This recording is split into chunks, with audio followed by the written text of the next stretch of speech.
Admiral Zekthor's warship hung in the void like a monument to conquest. Its hull, spanning 3 kilometers of bioorganic armor and plasma batteries, had witnessed the subjugation of 47 worlds. The Kryn Dominion had perfected the art of submission over 6 centuries, and Earth would be no different. Or so he believed. The communication channel crackled to life, and Zekthor's mandibles clicked with anticipation. His 3 eyes narrowed as the primitive human appeared on screen, a single representative from a species that had barely mastered fusion drives. The human wore a simple uniform, no ceremonial armor, no implants, no visible weapons, just a middle-aged woman with graying hair and an expression that Zekthor couldn't quite decipher. "I am Admiral Zekthor of the Kryn Dominion," he announced, his translator rendering his clicks and whistles into flat human speech. "Your world has been selected for integration into our empire. Surrender your military assets, dismantle your governments, and prepare your population for labor assignment. You have 1 planetary rotation to comply." The human tilted her head slightly. "I'm Captain Sarah Chen, United Earth Defense, and I'm afraid I'll have to decline your generous offer." Zekthor's primary eye twitched. Decline. Species in this position didn't decline. They begged. They bargained. They wept. "Perhaps you misunderstand your situation, Captain. I have 200 warships in orbit. Your entire fleet numbers, 60 vessels? Crude chemical rockets with primitive railguns? 63, actually," Chen corrected, her tone conversational. "We finished 3 more last week." "Irrelevant." Zekthor leaned forward, his carapace gleaming under the bridge lights. "Submit now, and your species will be granted worker-class status. Resist, and you will be classified as hostile. Your cities will burn. Your population will be reduced to servitude, and your world will be mined until nothing remains but dust." Chen was silent for a moment, studying him with those unnervingly calm eyes. Then she smiled, not with fear or desperation, but with something that made Zekthor's combat instinct suddenly stir. "You know, Admiral, we humans have a saying, 'You first.' Excuse me? You want us to submit? You first. Show us how it's done." Her smile widened. "I'll even give you a demonstration." Before Zekthor could respond, his tactical officer shrieked in alarm. "Admiral, multiple contacts. They're everywhere." The holographic display exploded with red markers. Not 63 ships. Thousands. They emerged from behind Luna, from the asteroid belt, from orbital positions that had appeared empty moments ago. Stealth technology that shouldn't have existed for a species this primitive, but that wasn't what froze Zekthor's blood. Each ship was accelerating at velocities that would pulp any organic crew.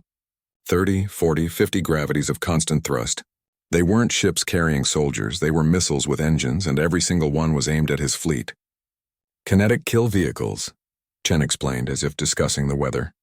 "No crew, no life support, just engines, armor, and trajectory. We realized something important about space warfare, Admiral.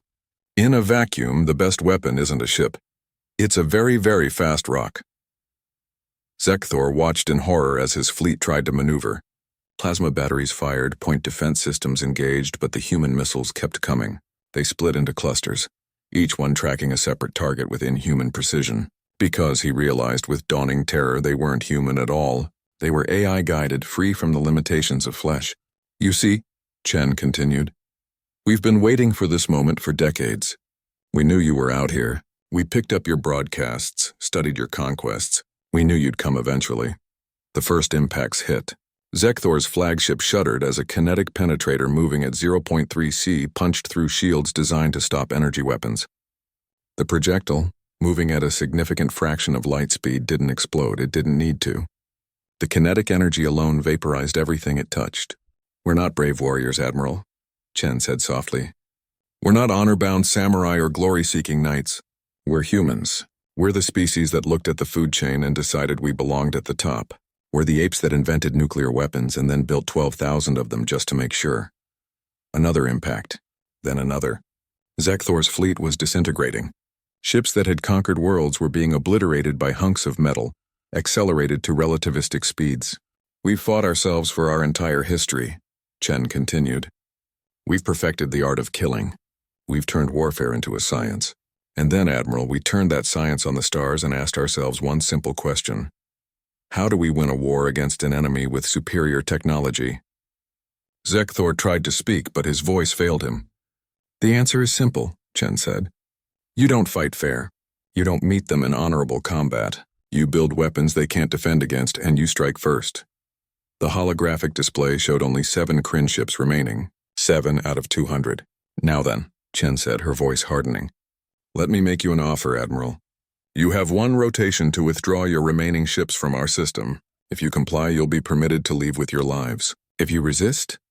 She paused, letting the burning wrecks of his fleet speak for her. Well, you've seen what happens when you resist. Zekthor stared at the human, this representative of a species he had dismissed as primitive. He saw no mercy in her eyes, no hesitation, only cold, calculated determination. You would exterminate us? He managed.